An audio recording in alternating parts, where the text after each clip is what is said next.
Students, आज हम chapter 7 respiration in organisms को कंटिन्यू करेंगे पेज नंबर 66 पे। Process of respiration. You already know that respiration consists of two phases, that is external respiration breathing and internal respiration breaking down of food। तो हमें ये पहले से ही पता है कि रेस्पिरेशन दो फेजेस में कंडक्ट की जाती है, एक्सटर्नल रेस्पिरेशन जिसे हम ब्रीदिंग कहते हैं और internal respiration breaking down of food. Now you will study the mechanism of breathing as well as internal respiration. अब हम ब्रीदिंग का और इंटरनल रेस्पिरेशन का मैकेनिज्म को स्टडी करेंगे। Mechanism of breathing. Breathing is a mechanical process of taking in atmospheric air called inhalation and giving out air which is called exhalation. तो breathing एक simple mechanism है जिसमें हम जो एटमॉस्फेयर में एयर है उसे इनहेल करते हैं, अंदर लेते हैं और एक्सहेल करते हैं, गिव आउट करते हैं।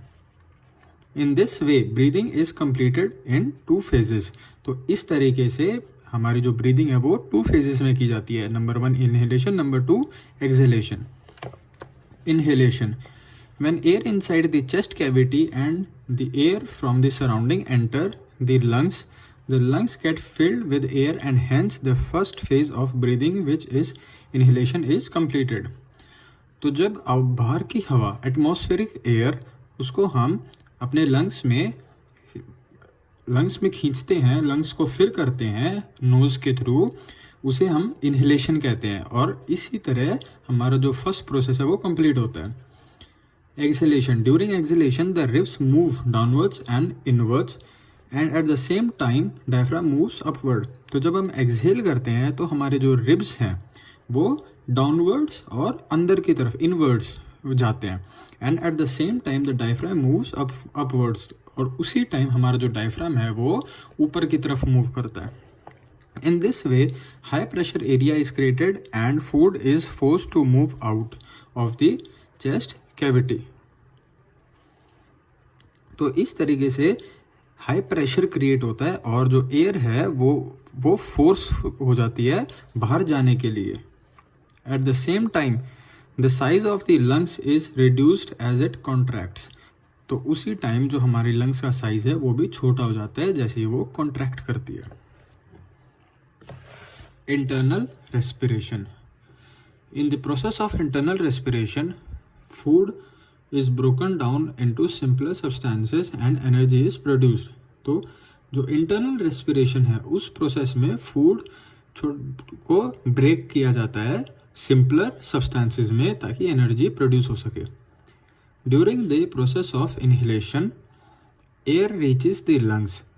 जब प्रोसेस ऑफ इनहेलेशन चल रहा होता है तो एयर लंग्स तक पहुंच जाती है। Here oxygen from the air is diffused in the blood and combines with hemoglobin to form oxyhemoglobin। तो लंग्स में फिर ऑक्सीजन जो है वो हमारे ब्लड के साथ कंबाइन हो जाती है with haemoglobin to form oxyhaemoglobin. On reaching the tissues capillaries oxyhaemoglobin dissociates to release oxygen. तो जब हमारा जो ब्लड है वो सेल्स तक पहुंचता है तो ऑक्सीहेमोग्लोबिन में से ऑक्सीजन रिलीज हो जाती है और हमारी बॉडी तक पहुंचती है। This oxygen released in the tissues is then utilised to break down the food releasing energy and waste products carbon dioxide and water. तो ये ऑक्सीजन जब रिलीज की जाती है टिश्यूज में फिर उसे हम यूटिलाइज कर सकते हैं हमारे फूड को ब्रेक डाउन करने में और एनर्जी को रिलीज करने में and waste products carbon dioxide and water, और इन्हें भी बाहर निकालने के लिए।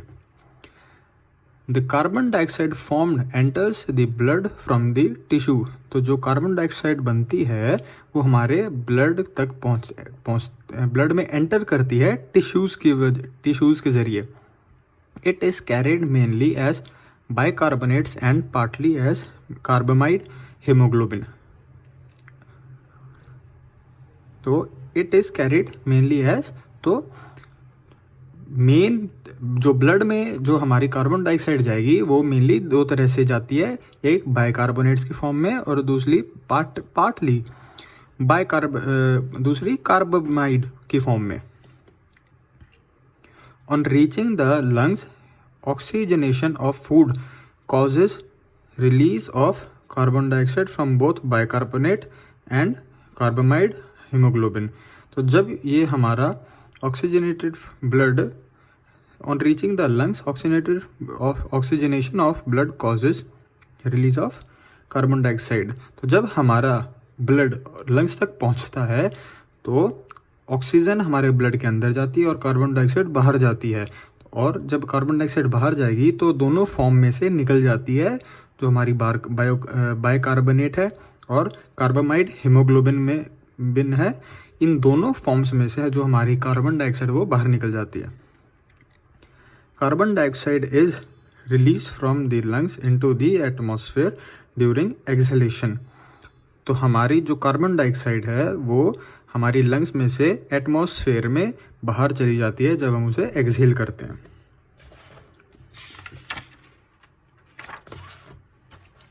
The approximate percentage of gases in inhaled air and exhaled air for human beings are, तो जो अप्रोक्सीमेट परसेंटेज है कि हम कितनी गैस अंदर लेते हैं और कितनी बाहर छोड़ते हैं, उसको हम देखते हैं। ऑक्सीजन जब हम इनहेल करते हैं तो 21%, जब एक्सहेल करते हैं तो 16%, कार्बन 0.4% और एक्सहेल करते हैं 4%। वाटर वेपर वो वेरी करेगा, और जो वाटर वेपर हम एक्सहेल करेंगे वो 1%, नाइट्रोजन 79% इनहेल करेंगे और 79% ही एक्सहेल करेंगे। The above mentioned table shows the percentage of three important gases like oxygen, carbon dioxide and nitrogen and trace of water vapors during inhalation and exhalation। तो ये जो हमारी टेबल है ये एक्सहेलेशन और इनहेलेशन में किस गैस का कितना परसेंटेज होता है ये हमें शो करता है। During normal breathing an adult man takes in 0.5 litre of air, but on forced breathing he can take in 3 to 5 litre of air. तो जब हम नॉर्मली ब्रीद कर रहे हैं तो एक नॉर्मल मैन, एक एडल्ट 0.5 लीटर तक एयर अंदर ले सकता है हमारी लंग्स में, लेकिन अगर जोर से पूरा दम लगाकर अगर हम सांस अंदर लेते हैं तो 3 to 5 लीटर ऑफ एयर हम खींच सकते हैं। The composition of exhaled air differs from that of inhaled air. तो जो एयर हम अंदर लेते हैं, इनहेल करते हैं, उसमें जो गैसेस होती हैं और जो बाहर निकलती हैं उनके रेशियो में काफ़ी डिफरेंस होता है। The amount of carbon dioxide increases during exhalation while the amount of oxygen is reduced during exhalation। तो जो amount of carbon dioxide है वो increase होगा during exhalation और जो oxygen है वो reduce होगा during exhalation। The amount of water varies during inhalation and it is exhaled in saturated condition। तो जो amount water है वो वेरी करेगा इनहेलेशन के टाइम पे कि हमारी एटमॉस्फेयर में कितना वाटर है, and is exhaled in saturated conditions, और वो जब हम एक्सहेल करेंगे तो वो सैचुरेटेड होगा। But the amount of nitrogen remains the same during inhalation and exhalation because nitrogen does not diffuse in blood and its quality remains constant. तो हम जब सांस अंदर लेते हैं तो नाइट्रोजन उतनी ही हम अंदर लेंगे और उतनी ही हम बाहर छोड़ेंगे, क्योंकि नाइट्रोजन हमारे ब्लड में मिक्स नहीं होती।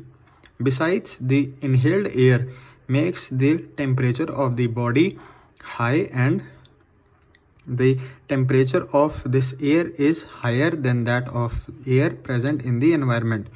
तो जब हम एयर को इनहेल करेंगे तो हमारी बॉडी के टेम्परेचर के हिसाब से एयर का टेम्परेचर भी हाई हो जाएगा, और and the temperature of this air is higher than that of the air present in the environment। तो इस एयर का जो टेम्परेचर होगा वो हमारी बाहर की जो हवा है उससे ज़्यादा होगा, क्योंकि ये हमारी बॉडी के अब अंदर जा चुकी है। तो हमारी बॉडी के टेम्परेचर की वजह से, अंदर के टेम्परेचर की वजह से इसका टेम्परेचर भी इंक्रीज होगा। तो आज की क्लास में बस इतना ही, बाकी हम नेक्स्ट क्लास में करेंगे। Thank you.